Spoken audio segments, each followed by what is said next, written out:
क्या लग रहा है?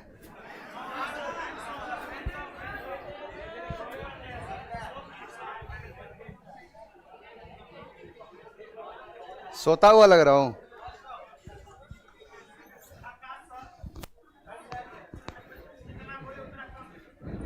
सोता हुआ लग रहा हूं? आवाज बढ़ाना।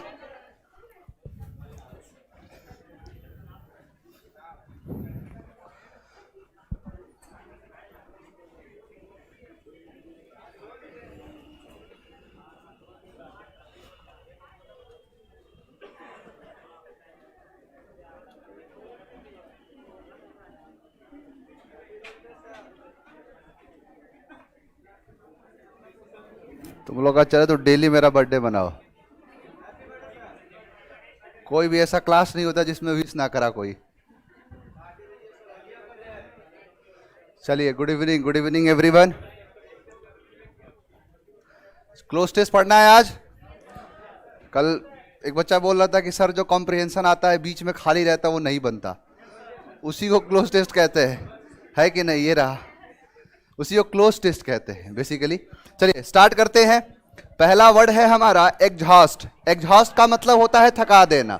दो मीनिंग होते हैं एग्जॉस्ट। एक होता है कि जो दिखाता है आपके एग्जॉस्ट फैन लगे होते हैं, तो वही एग्जॉस्ट का मतलब होता है थका देना। ये बेसिकली वर्ब है, यानी एग्जॉस्ट कर देना, किसी को एग्जस्परेट कर देना, थका देना, हरा देना, उसे ही कहते हैं एग्जॉस्ट करना। तो एग्जॉस्ट को याद करो एग्जॉस्ट फैन से, कि गर्मियों के टाइम में एग्जॉस्ट फैन को चला चला के, ऐसे मान के जो लगे हुए हैं, अब क्लास सुबह शाम तक क्लास है, दिन भर चलेगा बेचारा, अब वो क्या हो जाएगा?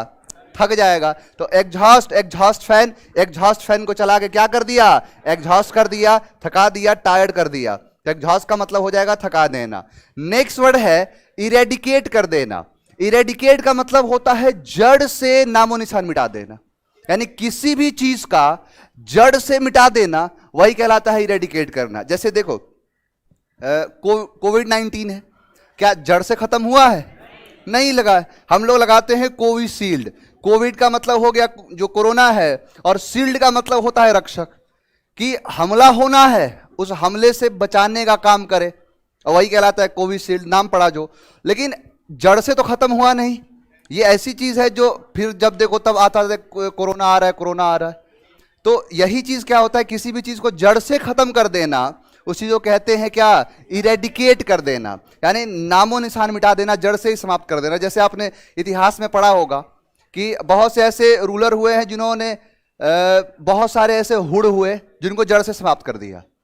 वो एक रुद्रमा देवी वाली कहानी सुने हो ना, तो वही वाली तो कहानी है, जड़ से समाप्त कर देना, वही कहलाता है इरेडिकेट कर देना। इरेडिकेट का मतलब होता है, देखो इरेडिकेट मतलब जड़ से नष्ट करना। याद कैसे करोगे कि इरादे अगर काटने के हो जाए तो कोई भी चीज क्या हो जाएगा? जड़ से समाप्त हो जाएगा, जड़ से नामो निशान मिटा दोगे। तो इरादे बस होने चाहिए काटने के, तो क्या हो सकता है? इरेडिकेट हो सकता है। नेक्स्ट वर्ड है आपका एग्जल्ट। एग्जल्ट का मतलब होता है बहुत खुश होना, ये ग्रुपिंग्स में भी आया था। तो एग्जल्ट का मतलब होता है बेहद खुश, मतलब ये है कि जो जरूरत से ज्यादा खुश है उसे ही कहते हैं एग्जल्ट। तो एग्जल्ट का मतलब होता है बहुत खुश होना, वेरी हैप्पी। अब देखो खुश के बहुत सारे वर्ड कराया हूं, हैप्पी भी होता है, बहुत सारे शब्द कराया हूं, ब्लिस होगा, ब्लिथ होगा, बहुत सारे शब्द आएंगे, लेकिन सबसे ज्यादा मतलब कोई भी चीज से बहुत ज्यादा खुशी मिलती है उसे कहते हैं एग्जल्ट। तो एग्जल्ट का मतलब बहुत खुश होना। एग्जल्ट को याद करो रिजल्ट से, कि मान के चलो किसी का रिजल्ट आया, मेरिट लिस्ट आया, मेरिट लिस्ट में रिजल्ट में नाम है उसका, अब जैसे हुआ रिजल्ट क्या हो गया? वो एग्जल्ट हो गया, यानी बहुत खुश हो गया। और इसी चीज में बताया था कि अगर एक्स है, एक्स मतलब बाहर, ULT इसको मैं ए कर दूं तो इसका मतलब हो जाएगा प्रशंसा करना, तारीफ करना। एग्जल्ट का मतलब होता है तारीफ करना, प्रशंसा करना। एग्जल्ट का मतलब होता है खुश। तो वही क्या है कि एग्जल्ट, रिजल्ट हुआ बाहर तो क्या हो गया? एग्जल्ट हो गया, और पता चला कि ऑल इंडिया रैंक 1 आ गया। अब सभी लोग क्या करने लगे? तारीफ करने लगे, प्रशंसा करने लगे। यानी अगर एक ग्रेड आ गया तो सभी लोग प्रशंसा करने लगा, सभी लोग तारीफ करने लगा। यानी रिजल्ट में आ गया ग्रेड A तो सब लोग एग्जल्ट करने लगे, तारीफ करने लगे, प्रशंसा करने लगे। दोनों शब्द याद रहेंगे। तो एग्जल्ट और एग्जल्ट ध्यान देना, इसी बार 2022 के एग्जाम में पूछा है और कराया भी था। सीजीएल के 2022 में क्वेश्चन आया है ये, पता नहीं मुझे इतना याद नहीं है, एक्सल्ट वाला पूछा था या एक्सल्ट वाला पूछा था, यानी यहां एक प्रशंसा करना है, खुश वाला है, दोनों में से कोई ना कोई पूछा है, और मैं शायद कराया भी, यूएलटी वाला क्वेश्चन पूछा है। तो वह जो भी हो, मतलब पूछा है, इससे बाहर कहीं जाएगा नहीं। आप देखोगे एग्जाम में बैठोगे ना तो सेम चीज वही मिलेगा, बस ईमानदारी से पढ़ने की जरूरत है। नेक्स्ट वर्ड है आपका अथरली, यानी अर्थली, किसी भी चीज का जो संसारिक चीजों को दिखाता है, यानी वर्ल्डली चीजें हैं। एक शब्द कराया था कार्नल, था ना, यूपीएससी के सीडीएस ने पूछा क्वेश्चन ये, और ये भी पूछा है सीडीएस ने। अभी पिछली बार 2022 के अंदर एग्जाम हुआ था सीडीएस का, सितंबर में आई थिंक हुआ था ये, तो उसी एग्जाम में पूछा था। सीडीएस का पेपर देखे हो तुम लोग? उसमें क्वेश्चन पूछा है, वो टेम्पोरल वाला भी आया था और कार्नल वाला भी आया था, और वही क्या है, अर्थली, यानी कोई भी चीज क्या है, संसारिक। अब इसमें सीधा दिख रहा है अर्थ, अर्थ का मतलब होती है पृथ्वी, हमारी संसार, और अर्थ की चीजें क्या होती है, अर्थली होती है, संसारिक होती है, वर्ल्डली होती है। मान के चलो कि धरती पर कुछ भी होगा, पृथ्वी पर, तो ये संसार में ऐसी कथा है, ऐसे संसारिक चीजें हैं, तो वही कहलाता है अर्थली। अर्थली का मतलब क्या होगा, सांसारिक। नेक्स्ट वर्ड है ईडिबल। ईडिबल का मतलब होता है खाने पीने योग्य, ध्यान देना, सिर्फ पीने योग्य नहीं, खाने योग्य भी, या तो खाने योग्य हो चाहे पीने योग्य हो, उसे ही कहते हैं ईडिबल। आपने सुना होगा ईडिबल ऑयल, ऑयल तो बहुत प्रकार के होते हैं, गाड़ी में भी ऑयल डलता है और भी बहुत प्रकार के ऑयल होते हैं, लेकिन जो खाने पीने के ऑयल होते हैं उसको ईडिबल ऑयल कहा जाता है। तो ईडिबल का मतलब होता है जिसको तुम खा सकते हो, पी सकते हो, उसे क्या कहते हैं, ईडिबल। तो ईडिबल को याद करो, ईटेबल, यानी ईडेबल ईटेबल एक जैसा है, जैसे एक्सीजेंसी इमरजेंसी वाला था ना, वैसे ही है ईडेबल ईटेबल, यानी जिसको ईट मतलब खाना, एबल मतलब योग, और इसका सिनोनिम भी यही है, मीनिंग भी वही है। तो यह है ईडिबल का मतलब होता है ईटेबल, यानी जो खाने योग्य हो, जो खाने या फिर पीने योग्य हो। तो खाने पीने योग्य की चीजों को क्या कहते हैं, ईडिबल। जो ईडिबल होता है उसे खाने पीने योग्य। ध्यान देना, सिनोनिम में तो पूछता है, वन वर्ड्स में भी पूछता है। ऐसे सवाल आपको वन वर्ड्स में भी देखने को मिलेंगे कि वो चीज क्या कही जाती है जो खाने पीने की चीजें हो, उसे कहते हैं ईडिबल। ईडिबल का मतलब होता है खाने पीने योग्य, कोई भी होगा पीने। ईडिबल ऑयल क्यों बोलते हो, ईडिबल जैसे मिल्क हो गया, तो मिल्क तुम्हारा किस में आएगा, ईडिबल में। जैसे आप देखोगे ना इस बार बजट जो आया है, तो बजट में ईडिबल चीजों पर टैक्स लगता है, तो वो अब ये तो नहीं लिखेगा इंडिविजुअल के दूध पर इतना परसेंट, इस पर इतना परसेंट, वो अलग अगर डिटेल आप जाओगे तो फिर आ जाएगा, लेकिन वो चीजें दिखाता है कि ईडिबल प्रोडक्ट्स पे हमने इतना जीएसटी लगा दिया, तो ईडिबल आपको सेंस मिलेगा।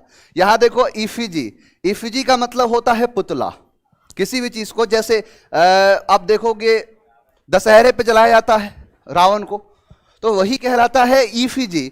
इफिजी का मतलब होता है पुतला, किसी भी चीज का। देखो यहां पर लिखा है डमी, डमी हो जाएगा, आइकन हो जाएगा, कोई स्टैचू हो जाएगा, जैसे कई जगह पर स्टैचू लगे होते हैं, उसे ही कहते हैं इफिजी कहते हैं। इफिजी को याद करो, फर्जी, कोई भी चीज फर्जी होता है। दशहरे में नहीं देखते हो कि रावण को जलाया जाता है, भारत में एक जगह है, अच्छा गांधी मैदान में होता है, एक भारत में एक जगह है जहां रावण को सन इन लॉ यानी दामाद मानते हैं, मालूम है, जोधपुर। जोधपुर में रावण को दामाद मानते हैं, बाकी हर जगह दामाद को रावण मानते हैं। इफिजी का मतलब होता है पुतला, समझ आया? इफिजी का मतलब होता है जो पुतला है, आइकन हो। जैसे एक बार क्वेश्चन पूछा था सीजीएल ने ही कि we burnt dash dash on Dussehra, तो क्या था, इफिजी ऑन दशहरा। दशहरा पर क्या जलाते हैं, पुतला जलाते हैं। अब सचमुच थोड़े जला देते हैं, तो वही कहलाता है इफिजी। इफिजी को याद करो, फर्जी। अब ये ओरिजिनल तो होता नहीं है, क्या होता है, फर्जी होता है, यानी ये क्या है, फर्जी है, उसे ही कहते हैं इफिजी। नेक्स्ट वर्ड है इलेशन। इलेशन का मतलब होता है खुशी, ये भी ग्रुपिंग में कराया था। इलेट हो, इलेशन हो, दोनों का मतलब होता है खुशी से, यानी इलेट का मतलब होता है खुशी। अब इलेट को याद करो इलेक्शन से, इलेशन इलेक्शन, इलेशन इलेक्शन, यानी इलेक्शन में किसी को जीत मिल जाती है तो क्या हो जाता है, खुश हो जाता है। यानी इलेक्शन में जीत गया तो इलेशन मिला, क्या मिला, खुशी मिला, यानी खुश हो गया, तो इलेशन इलेक्शन, इलेक्शन में इलेशन हो जाते हैं, खुशी हो जाते, खुश हो जाते हैं। नेक्स्ट वर्ड है इलोप। इलोप का मतलब होता है भाग जाना, ध्यान से सुनना, पेपर में मिलता है, पेपर में बहुत जगह यूज करा हुआ मिलेगा। मान के चलो कि किसी की शादी हो रही है, अब शादी के दिन ही भाग गई किसी के साथ, इसी को कहते हैं इलोप। आप देखोगे न्यूज़पेपर पर हेडिंग छपेगा कि इसके साथ भाग गया, उसके साथ भाग गया, उसको इलोप कहा जाता है। तो इलोप का मतलब देखो खासकर यूज ही करे जाते हैं इसको।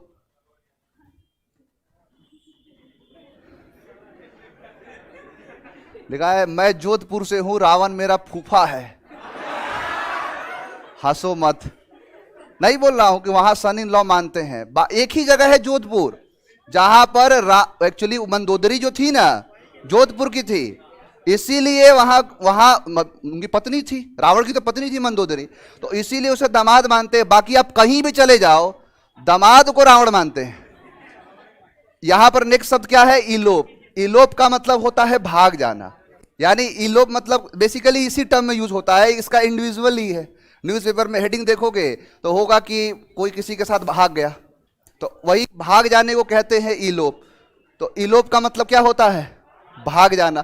तो इलोप को याद करो, इलो, इलो ये भी भाग गया, तो इलो इलोप कर गया।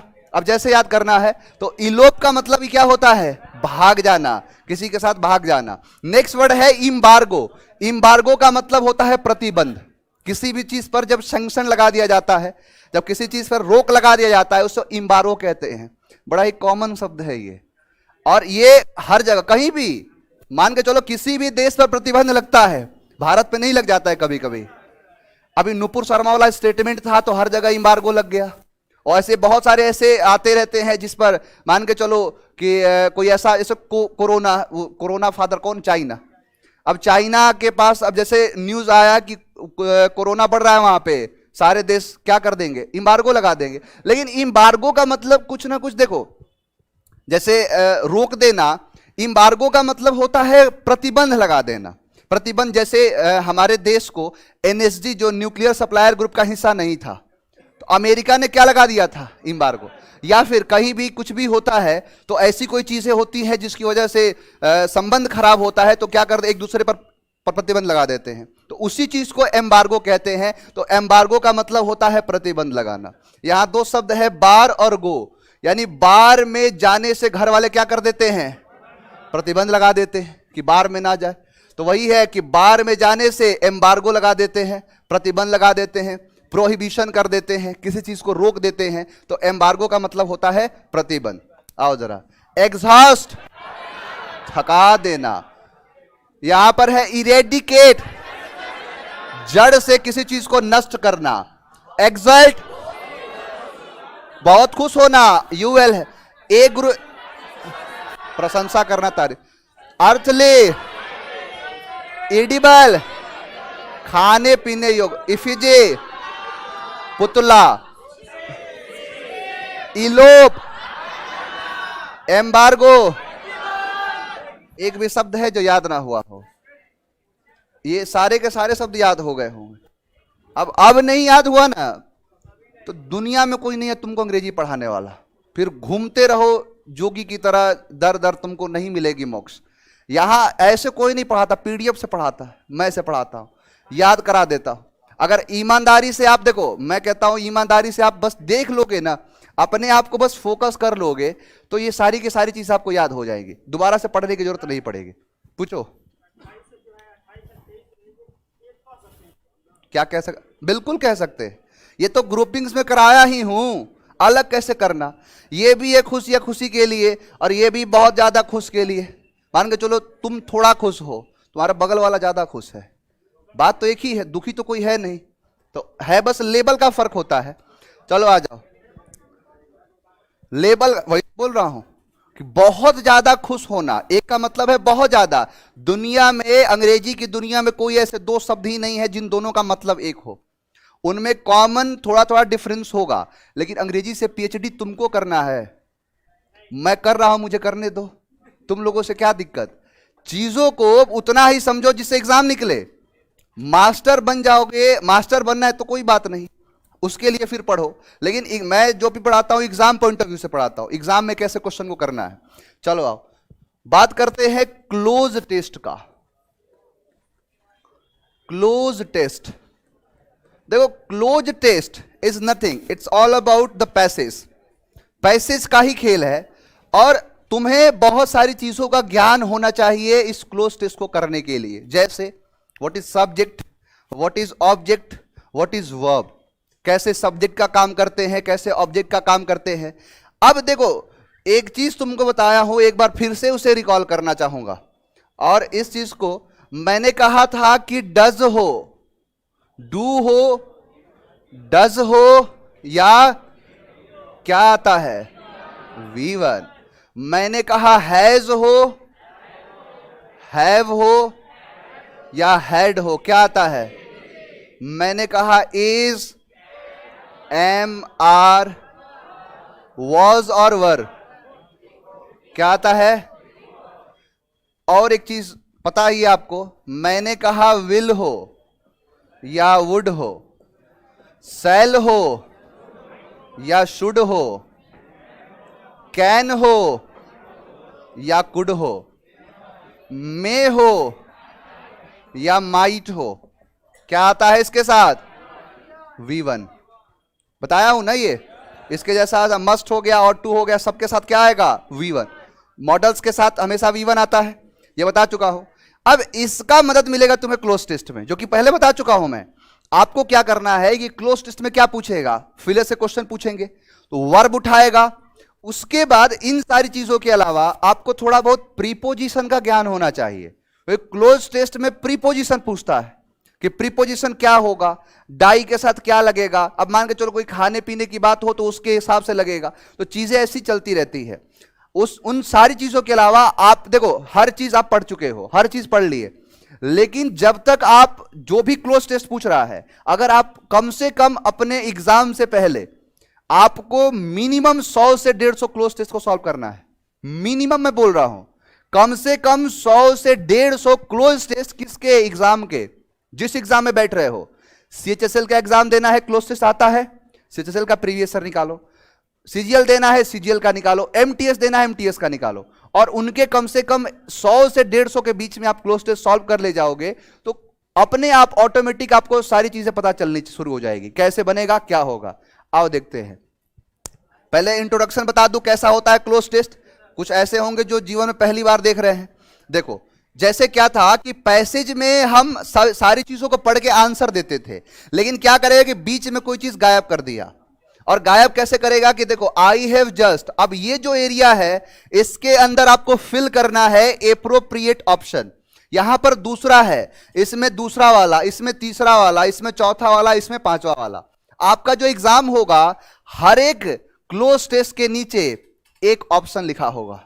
अब मेरे पास इतना ही जगह है, अब छोटा छोटा लिखूंगा, पीछे वाला बोलेगा दिख ही नहीं रहा, तो इसीलिए मुझे अलग अलग पेज पे लाना पड़ रहा है। लेकिन आपके साथ क्या होगा कि यहां पर लिखा होगा क्लोज टेस्ट और यहां पे होगा ऑप्शन। आपको जो देना है आंसर दो, इसको पढ़ो, इसका आंसर दे दो। क्लियर। अब एक एक क्वेश्चन का एक एक आंसर आपको देना है इसमें से।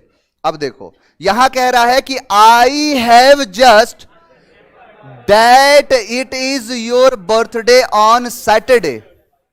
अब एक बात बताओ, आई हैव जस्ट है, अब बताओ remembers, remembering, remember, remember, D में कितने हाथ उठाओ। डी में है कोई, सी में और बी में, बी में है तो हाथ उठाओ। ए में कितने हैं, ऑलमोस्ट। और खेल बताओ, क्लोज टेस्ट में आपने क्या दिमाग लगाया, आपने देखा हैव, तो हैज, हैव, हैड के बाद क्या आता है।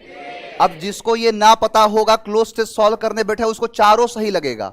उसको लगेगा कि ये भी सही हो सकता है, ये भी, हाँ इसको आंसर नहीं देगा, सोचेगा कि आई है तो नहीं लगेगा, सोचेगा ये भी कर दे, ये भी कर दे, ये भी कर दे। लेकिन आपका सेंस क्या कहता है कि हैज, हैव, हैड है तो V3 का इस्तेमाल करते हैं। समझ में आया। ऐसे ही क्लोज टेस्ट में मदद करेगा। मैंने कहा कि आई हैव जस्ट, क्या लिखा है, रिमेंबर्ड, तो I have just remembered that it is your birthday on Saturday and so I sent you my best wishes. एकदम पैसेज के जैसा चलेगा पूरा। I hope the day it self, यानी यह जो दिन है वो खुद, will be and happy for you. देखते हैं दूसरा ऑप्शन क्या है।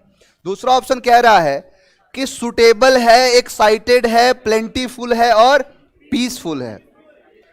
यानी ये कह रहा है कि ये सुटेबल होगा कि एक्साइटेड होगा, प्लेंटीफुल होगा, पीसफुल होगा। क्वेश्चन पूछा है आपसे कि मतलब ये है कि मुझे अभी अभी याद आया कि तुम्हारा बर्थडे है सैटरडे को, इसलिए मैंने भेजा है अपना बेस्ट विश। आई होप, मैं उम्मीद करता हूं कि द डे यानी ये दिन है इटसेल्फ खुद will be and happy for you. अब विल बी, ये जो दिन होगा तुम्हारे लिए कैसा होगा? सुटेबल होगा, यहां पर है एक्साइटेड होगा, प्लेंटीफुल होगा और पीसफुल होगा। अब देखो एक बार फिर से बताओ, ए में कितने हाथ उठाओ, बी में कितने हैं, बी में और सी में और डी में। अब देखो अलग अलग हाथ उठा है ना, यही होता है क्लोज टेस्ट। यही फंसाएगा, लगेगा कि ये सब एक जैसे एक दूसरे के भाई बहन लगे, ये भी सही हो सकता है, ये भी हो सकता है। अब समझो एक एक को एलिमिनेट करते हैं। यानी यह जो दिन हो, देखो प्लेंटीफुल का मतलब होता है प्रचुरता से भरा हुआ, यानी ये किसी चीज की क्वांटिटी को दिखाता है कि बहुत ज्यादा प्रचुर मात्रा में है, हटा दो। सुटेबल तो होगा नहीं, सुटेबल का मतलब होता है जो फिट है। जैसे मान के चलो कोई ड्रेस भेजा होता, अगर वो होता तो सुटेबल कह सकते। अब यहां पर एक्साइटेड और यहां पर है पीसफुल। अब दोनों आंसर लग रहे होंगे आपको, ध्यान दो। ये कह रहा है, देखो एक्साइटेड अगर कर रहे हो तो दोनों का अंतर देखते हैं। आई होप, मैं उम्मीद करता हूं, द डे इटसेल्फ खुद क्या होगा? Will be excited and happy की पीसफुल एंड हैप्पी। एक्साइटेड कभी दिन होता ही नहीं है, क्योंकि यहां तुम एक्साइटेड हो सकते हो, लेकिन यहां देखो क्या बोल रहा है, द डे इटसेल्फ, यह दिन खुद ही। एक्साइटेड तुम होगे लेकिन दिन नहीं। दिन क्या होता है कि तुम्हारे, अब ये नहीं है कि जैसे सुबह उठे पैर स्लिप किया, दोनों पैर चौड़ गया, पैर टूट गया, उसको क्या एक्साइटेड कहोगे? पीसफुल कहोगे। तो ये जो चीजें नहीं होती है तो उसको कहते हैं शांतिमय, कि शांतिमय हुआ है और खुशी से भरा हुआ है, एंड हैप्पी फॉर यू। इसीलिए ऑप्शन क्या होगा आपका? Peaceful, not excited. अगर हाँ तुम्हारे लिए यूज करता तो एक्साइटेड कर देते। क्लियर? आगे बढ़ो।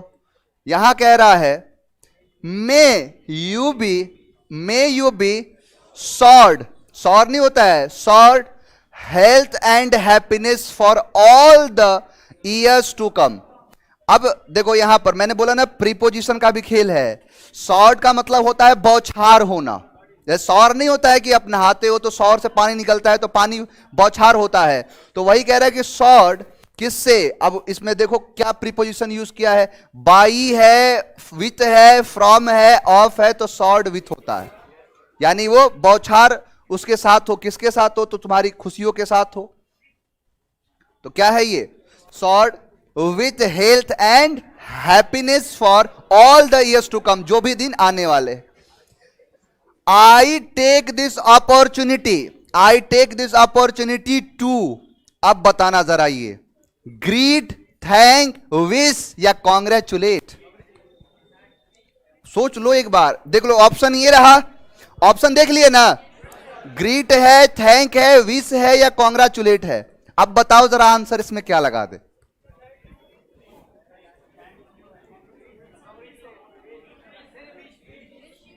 अब देख लिए, अब ऑप्शन बताओ कितने लोग इसके साथ हैं। ए में कितने लोग हैं? थैंक में, विश में, कॉन्ग्रेचुलेट में, बाकी लोग कहां हो? एक बार फिर से, डी में कितने हैं और सी में कितने हैं? बहुत बढ़िया तैयारी। अब यही है क्लोज टेस्ट। मैंने बोला ना कि जब तक आप प्रैक्टिस नहीं करोगे तब तक ये बनेगा नहीं। ध्यान से देखो, अब जो चीजें बताने जा रहा हूं, अब तुम्हारा आंसर सबका एक आ जाएगा। देखो जरा ध्यान से, मैंने कहा यहां तक हो गया, I take this opportunity to you from the bottom of my heart for all you have done for. समझ में आया? क्या कह रहा है कि I take this opportunity to dash you from the bottom of my heart, for के लिए, all you have done for. अब आगे जो होगा देखा जाएगा क्या आया है। तो यहां से अब तुम्हारा चेंज हुआ माइंड, यानी ये कह रहा है कि मैं ये अपॉर्चुनिटी लेता हूं क्या, कि thank you from the bottom of my heart, यानी मेरे दिल की गहराइयों से तुम्हें धन्यवाद करता हूं। किसके लिए? For all you have done for. अब आगे होगा शायद मी ही होगा, यही बैठ रहा है, तो for all you have done for मी। समझ में आया? अब यही फंसाएगा, तो इसीलिए थोड़ा सा मत पढ़ो जब तक। देखो एक चीज मैं आपको बताता हूं, कभी भी क्लोज टेस्ट करना, क्लोज टेस्ट में एक चीज काम आता है, और वो काम क्या आएगा कि ये एक सेंटेंस है, सेंटेंस की शुरुआत यहां से हो गई, अब इसको एंड भी वहीं करना जहां फुल स्टॉप लगा हो। तो क्या लगा है? I take this opportunity to you from the bottom of my heart you have done for, अब यहां आएगा। तो ये पूरा सेंटेंस जब तक नहीं पढ़ोगे तब तक थोड़ा आधा अधूरा समझ में आएगा। अब तुम्हारे ऑप्शन बदले कि नहीं बदले? यहां पर क्या पूछा है, अब बताओ, ग्रीट होगा कि थैंक होगा कि विश होगा, कॉन्ग्रेचुलेट होगा? कॉन्ग्रेचुलेट का मतलब होता है किसी चीज को बधाई देना। मैं तुम्हें बधाई देता हूं कि तुमने जो भी, दिल से बधाई देता हूं तुमने जो भी मेरे लिए किया है। अरे बधाई का मतलब होता है कि उसको स्टार्टिंग में यूज करो, विश का मतलब स्टार्टिंग में यूज करो। लेकिन कह रहा है कि जैसे पूरा, अब देखो पूरा पैसे तुमको समझ में आ गया कि मुझे पता चला, अभी अभी मुझे याद आया कि तुम्हारा जन्मदिन था, इस दिन को था ना। मैं दुआ करता हूं कि तुम्हारी जीवन के जितने भी दिन हो खुशियों से भरे हुए हो, और मैं तुम्हें अपने दिल की गहराइयों से तुम्हें धन्यवाद करता हूं कि तुमने जो भी मेरे लिए कुछ किया है। तो वही क्या है? Thank you, to thank you from the bottom of my heart for all you have done for me. Option A. Cloze test समझ में आया? अब ये बहुत इजी था, धीरे धीरे आप स्टैंडर्ड में जाओगे, प्रैक्टिस करोगे तो बड़ा से बड़ा आपके सामने जो क्लोज टेस्ट होगा नतमस्तक हो जाएगा। आओ जरा देखो, there is some truth in the common saying that while dogs become attached to persons, cats are generally to places। देखो ऑप्शन क्या है? fond, held, stuck, attached। चार ऑप्शन देख लिए। अब चार ऑप्शन देखो, क्वेश्चन क्या है यहां पे? There is some truth in the common saying that while dogs become attached to persons, cats are generally attached to places। यानी एक कॉमन चीजें कही जाती है कि जो कुत्ते होते हैं वो आदमी से अटैच होते हैं, यानी उनका लगाव लोगों से होता है, पर्सन से होता है, जबकि जो कैट्स होती हैं, जो बिल्लियां होती हैं, वो एक जगह से अटैच्ड होती है। तो वही क्या पूछ रहा है, तो नॉर्मल सा था। अब देखो यहां पर है फॉन्ड, हेल्ड। कैसे आंसर हेल्ड दे रहे थे? हेल्ड होगा, सीधा दिख रहा है अटैच्ड, यानी दो चीजों के बारे में वाइल दिखा रहा है। तो वाइल चीजों का मतलब है कि जबकि जो कुत्ते होते हैं आदमियों से या फिर पर्सन से अटैच होते हैं, और जो कैट्स होती हैं वो प्लेसेस से अटैच्ड होती है। समझ में आया? अब देखो, a dog will follow his master anywhere. यानी एक जो डॉग होता है वो फॉलो करता है किसको? Master anywhere. But a cat keeps to it is use to. देखो लिख रहा है क्या कि cats are generally attach to places, और dog will follow his master anywhere, but a cat keeps to the, क्या लिखा है? House, lady, master, honour. D में है कोई? सी में? बी में? तो क्या होगा? हाउस। यही तो बात कर रहा है कि प्लेसेस की जगह पर दे दिया इसे, और वही कह रहा है कि एक जो कुत्ता होता है वो आदमी को फॉलो करता है, अपने मास्टर को। मास्टर का मतलब है अपने मालिक को फॉलो करेगा कहीं भी जाए। जैसे मान के चलो कि कुत्ता है, अब कभी कभी नहीं होता है कि आप घर से जा रहे हो, पीछे पड़ गया, अब जहां तक जाओगे वहां तक साथ में जाएगा, जब तुम लौट के वहां से आओगे तभी तुम्हारे साथ वो लौट के आएगा। लेकिन बिल्ली के साथ ऐसा नहीं होता है, उनका जो अटैचमेंट होता है वो घर से होता है। तो वही कह रहा है कि but a cat keeps to the house, it is use to, ऐसा यूज टू यानी कहा जाता है। And even the house changes hand, देखते हैं क्या है, वेन एवर, देन, वेयर और वेन। अब वेन एवर होगा, देन होगा, वेयर होगा या वेन होगा? पढ़ो जरा। It is use to and even the house changes hand, the cat will remain there so long as it is treated. कह रहा है क्या कि अपने फॉलो करता है, लेकिन अ कैट कीप्स, रखती है, टू द हाउस, घर को कंटिन्यू रखती है, it is use to, and even when the house changes hand, whenever the house changes hand, then the house changes hand, या और क्या था, देयर, वेयर। तो वेयर होगा, वेयर नहीं होना, देन नहीं होना, या तो वेन एवर होगा या वेन होगा। अब यही दो क्लोज पूछा है, अब इसी में देखना है कि वेन होगा कि वेन एवर होगा। एंड इवन, बताओ, when ever the house changes hand, when ever में कितने लोग हैं? कुछ लोग। और वेन में कितने लोग हैं? अब बाकी किस में हो? मुझे तो यही समझ में नहीं आता है कि जो हाथ नहीं उठाते हैं उनके साथ दिक्कत क्या है। या तो तुम्हारा ऑप्शन, अब हो सकता है तुम लोग देयर और वेयर में तो हो, देन और वेयर में तो नहीं होना है, या तो वेन होगा या वेन एवर होगा। देखो, वेन एवर का इस्तेमाल होता है कि जब कभी भी, जैसे मान के चलो ये किसी व्यक्ति के आदत को दिखाता है, ये दिखाता है कि ये जब भी कभी जाता है ऐसा करता है, जब भी जाता है वो काम ऐसा करता है, तो वो होता है वेन एवर, जब भी कभी।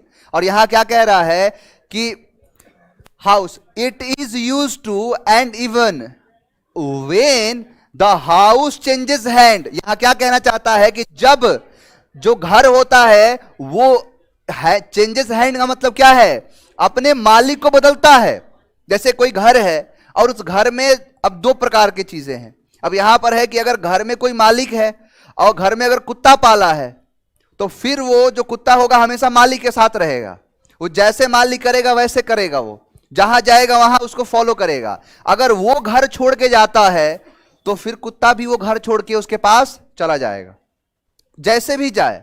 लेकिन अगर बिल्ली किसी घर में जा रही है तो वहां पर क्या होगा कि अगर वो घर कोई और यूज करने लगा, किसी और के पास आ गया, उसी को कहेगा चेंजेस हैंड, यानी किसी और के हाथ में चला गया, the cat will remain there, वहीं पर रहेगी, सो लॉन्ग, इतने लंबे, as it is treated by the new owners, यानी जो जब तक कि उसे क्या कर दिया जाए, ट्रीटेड। अब ट्रीटेड के आगे देखो क्या है, बैडली, काइंडली, सॉफ्टली, हार्शली। अब देखो यहां बैडली में है कोई, बैडली तो कैसे भी नहीं होना, ना ही हार्शली होना, कठोर से, कठोरता से। अब यहां सॉफ्टली है और यह काइंडली है। तो सॉफ्टली का मतलब होता है किसी फिजिकल चीज के अपीयरेंस को, तो सॉफ्टली से कोई मतलब है ही नहीं। रफली का उल्टा है ये, तो क्या हो जाएगा, काइंडली। यानी जब तक उसे कोई दूसरा ऑनर जब ट्रीट करना शुरू कर देगा तो अपने पुराने मालिक को भूल जाती है, और पुराने मालिक को भूलने के बाद उसके साथ जीने लगेगी। जैसे कुत्तों के साथ बड़ा अलग सा सीन है। आपने पढ़ा होगा कि इतिहास में बहुत से ऐसे जगह हैं जहां पर मालिक के साथ साथ कुत्तों को भी दफनाया गया। बुर्ज होम है ना, जम्मू कश्मीर के बुर्ज होम का जगह है ये। तो ये जो चीजें हैं ये दिखाती है कि एक कुत्ता होता है अपने मालिक को कितना फॉलो करता है, कितने, आपने बहुत सारी कहानियां सुनी होगी, तो यही चीज दिखाता है। लेकिन बिल्लियों के साथ ऐसा नहीं है। तो so long as it is treated kindly, kindly by the new owners, जो कि नए ऑनर्स जो है उनके द्वारा काइंड ना, यानी बढ़िया तरीके से दया के भाव से ना ट्रीट करा जाए। A cat does not seem to be, यानी ये कैट प्रतीत होती है, सीम नॉट सीम नहीं प्रतीत होती है, to be capable, capable of an shown by a dog. अब देखो कितनी कैपेबल है, क्या कैपेबल है, kindness, keenness, loyalty, hatred. Loyalty होगा, काइंडनेस होगा, ये बताओ, हेट्रेड तो काट दे गया, कीनेस भी नहीं होना, कीननेस।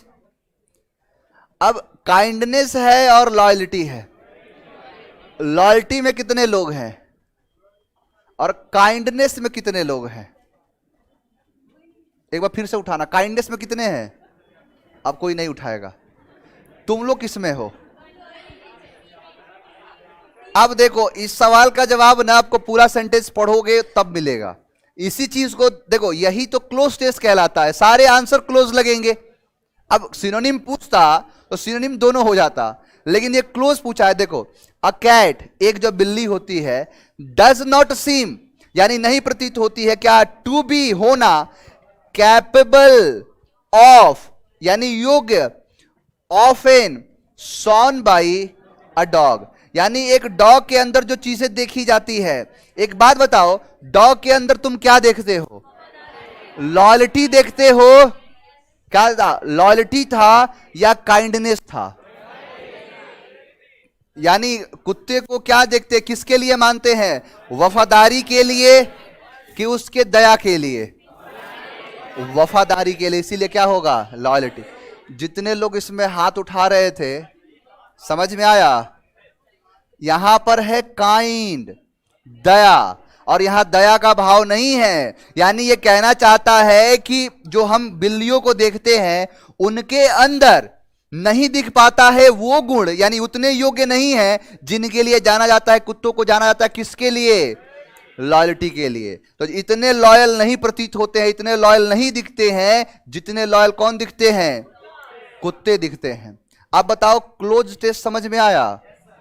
अब क्लोज टेस्ट करने से पहले कुछ ऐसी चीजें हैं जिनके बारे में आपको पता होना चाहिए कि क्लोज टेस्ट जब आप सॉल्व कर रहे हो। देखो यहां पर क्लोज टेस्ट जो है, यहां पर क्लोज टेस्ट आपने किया, मतलब दो आपने किया, और दोनों चीजों में आपने क्या पाया कि क्या क्या चीजों का इस्तेमाल ज्यादा कर रहा है।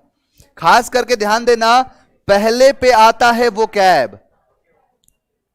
जब तक वो कैबलरी का समझ ना हो जाए तब तक क्लोज टेस्ट के अच्छे अच्छे क्वेश्चन नहीं बनेंगे, क्योंकि वो कैबलरी में ही आपको लड़ाएगा।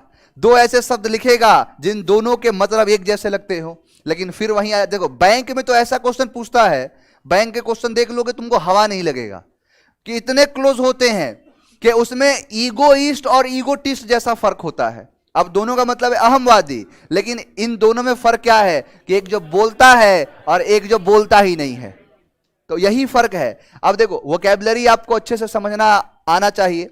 और कुछ टॉपिक के नाम हैं, जैसे देखो एक नाउन है, मोस्ट इंपॉर्टेंट। नाउन का मतलब मेरा कहने से है सब्जेक्ट से, यानी नाउन सबसे मोस्ट इंपॉर्टेंट जो रोल निभाता है वो सब्जेक्ट बनाने का, यानी सब्जेक्ट ट्रीट करा जाएगा जैसा होगा नाउन।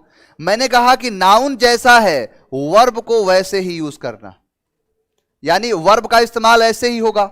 यानी यहां पर जैसा सब्जेक्ट वैसा वर्ब, मेरा नाउन और वर्ब से कहने का मतलब बस यही था कि जैसा सब्जेक्ट होगा वैसा वर्ब होगा। यानी मैंने कहा यहां पर आई है तो क्या लग जाएगा? एम लगेगा।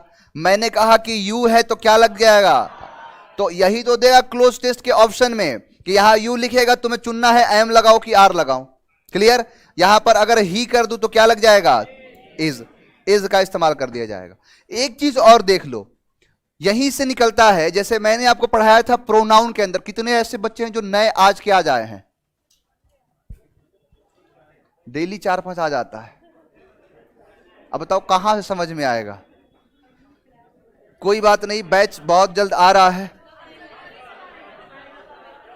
10 तारीख को देखते हैं, अगर सही हुआ तो 10 तारीख तक आ जाएगा, और टाइमिंग वगैरह सब बता दिया जाएगा। क्लास तो बढ़िया से चलेगी कुछ दिन के बाद ही, लेकिन बढ़िया तरीके से जितने नए बच्चे हैं वो फिर उसमें आ जाना। फिर ये नहीं कि 2 महीना बाद आके फिर बोलो सर आई एम न्यू, नया हूं सर नाउन नहीं समझ में आया, दिक्कत होगा। देखो प्रोनाउन के अंदर, अब देखो जो नए बच्चे हैं उनको भी थोड़ा समझ में आएगा।